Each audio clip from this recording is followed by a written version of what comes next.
Saudara-saudari yang terkasih dalam Kristus, pertemuan kita pada pagi hari ini untuk melakukan katekese umat dengan menggunakan metode ansos. Sebelum kita melakukan katekese ini, mari kita awali dengan doa.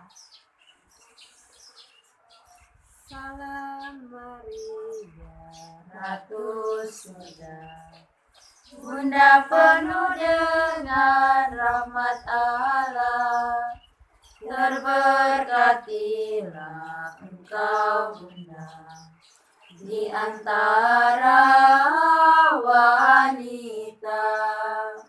Salam Maria, Ratu Surga, Bunda penuh dengan rahmat Allah, terberkatilah Engkau Bunda di antara wanita. Dalam nama Bapa dan Putra dan Roh Kudus. Amin. Allah Bapa dalam kerajaan surga, syukur limpah terima kasih dan mengaturkan ke depan hadirat-Mu karena begitu besar cinta dan kasih-Mu kepada kami, sehingga pada hari ini kami semua berkumpul di sini untuk memulai katekese dengan tema pergaulan bebas menghancurkan masa depan generasi muda. Kiranya dengan katekese ini kami bisa dapat membedakan pergaulan yang baik dan buruk. Hanya ini doa dan permohonan kami yang kami sampaikan kepadamu lewat perantaraan Kristus Tuhan kami. Amin. Terima kasih kepada saudara kita yang sudah membuka pertemuan kita dengan doa. Selanjutnya mari kita mendengarkan cerita yang dibawakan oleh salah satu saudara kita. Kenikmatan berujung petaka. Mirna berjalan tergopong-gopong seolah janin yang ada di dalam perutnya lapar. Kepalanya Mirna pusing, sejak tadi pagi ia belum menyentuh makanan apapun sampai sore ini. Mirna sengaja membuat anak ini lapar lalu menghilang dari tubuhnya. Orang tua Mirna belum tahu jikalau anak kebanggaannya itu sedang hamil 1 bulan. Mirna yang baru menginjak SMA membuat dia semakin pusing harus berbuat apa. Lantaran Roni sang pacar kabur setelah mengetahui kalau dia hamil 1 bulan. Mirna yang bingung dan gundah tinggal selintas pikiran di otaknya untuk mengakhiri hidupnya. Ya Tuhan, aku nggak tahu harus bagaimana lagi dengan Mirna dalam hati. Mirna adalah seorang siswi kelas 11 yang sedang ikut organisasi OSIS. Dari sinilah berawal Mirna bertemu dengan Roni. Ia merupakan wakil ketua OSIS dan Mirna sebagai sekretaris. Awalnya mereka hanya jalan bareng dan bergurau bersama. Sampai suatu ketika hujan turun dengan deras, Mirna yang sedang berada di ruang OSIS sekolah masih sibuk dengan laptopnya. Tiba-tiba Roni pun datang, tidak ada siapa-siapa selain mereka berdua. Mereka pun saling bercanda, lalu terjadilah peristiwa yang tidak seharusnya terjadi kepada Mirna. Kesucian Mirna pun kandas karena nikmat sesaat itu. Apa yang terjadi? Kenapa kita harus berbuat hal semacam ini? Ucap Mirna tak percaya. Tadi kamu menikmatinya, kenapa sekarang kamu marah? Jawab Roni. Apa kamu bilang? Wah, emangnya adakah aku maksa kamu? Sudah ya, kejadian ini jangan sampai ada orang yang tahu. Aku nggak mau nama aku jadi jelek hanya karena kamu menggoda aku tadi. Gila kamu, kalau aku sampai hamil bagaimana? Urus sendiri, aku nggak peduli. Kamu jangan berharap ya, aku akan bertanggung jawab. Roni langsung pergi meninggalkan Mirna sendiri yang sedang menangis. Dia tidak peduli karena Mirna bukan tipenya. Dia juga sedang dekat dengan Maulida, seorang gadis cantik. Mirna dengan kebodohannya hanya bisa pasrah. Dia tidak ingin hal ini sampai membuat sesuatu yang mempermalukannya, yaitu hamil di luar nikah. 2 minggu kemudian, hal yang Mirna lakukan pun terjadi. Seharusnya hari ini dia datang bulan, namun sampai sekarang hal ini pun belum terlihat tanda-tandanya. Mirna terlihat sering lemas dan tak nafsu makan, bahkan sampai mual dibuatnya. Mirna semakin ketakutan, apalagi ibunya mulai melihat ada hal yang aneh terjadi di tubuh Mirna. Ia mulai saat jam makan malam. Mir, kamu kenapa? Sakit? Ucap ibunya Mirna. Ya bu, aku baik-baik aja, jawab Mirna. Coba kamu periksa sana ke puskesmas depan, mungkin kamu kecapean kegiatan di sekolah, sambungnya. Iya bu. Akhirnya Mirna menghela berani, namun lagi-lagi dia pun menolak panggilannya. Keesokan harinya di sekolah, setiap Mirna melangkahkan kakinya melewati murid-murid yang lain. Mereka memasang muka sinis melihat Mirna, seakan ada sesuatu hal yang tidak disukai terhadap Mirna. Meskipun merasa aneh, namun Mirna tetap berjalan seperti biasanya. Kemudian ada seorang gadis yang lari mendekat ke arah Mirna dan memberitahu kenapa orang-orang pada memandanginya seperti itu. Sekian. Setelah kita mendengarkan cerita tadi, mari kita masing-masing memberikan tanggapan kita tentang cerita mengenai pergaulan bebas menghancurkan masa depan generasi muda.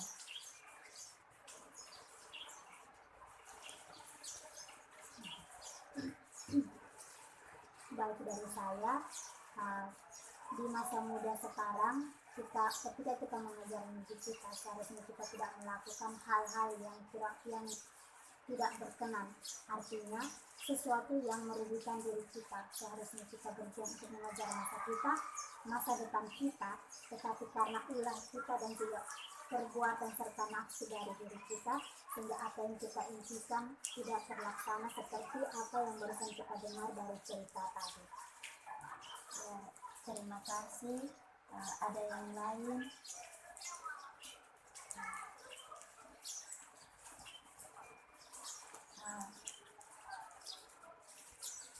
Kalau tidak ada lagi, maka pesan yang saya ambil dari cerita ini yaitu kita yang sekarang adalah masa-masa kita, masa-masa remaja kita. Pesan yang saya sampaikan itu, pertama, kita tidak boleh pergaulan bebas, karena pergaulan itu selalu memberikan bahaya atau selalu mencerumuskan kita ke dalam masalah yang terberat.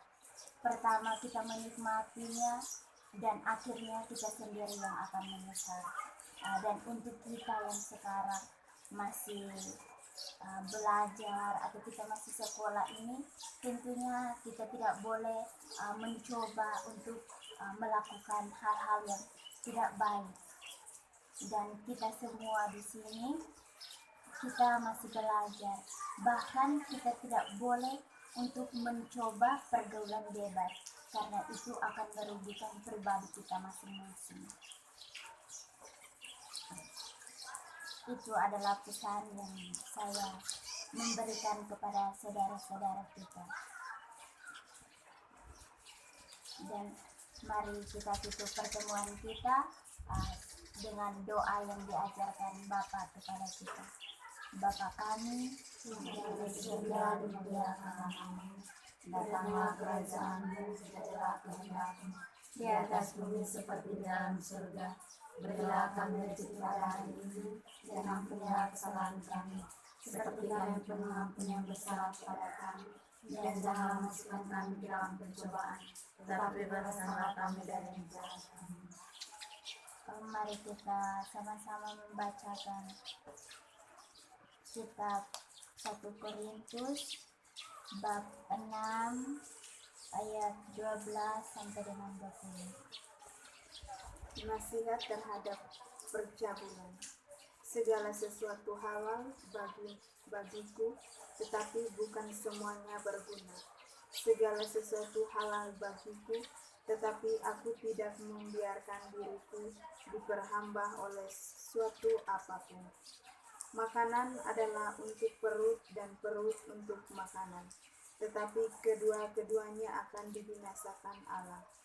Tetapi tubuh bukanlah untuk dipercabulan, melainkan untuk Tuhan, dan Tuhan untuk tubuh.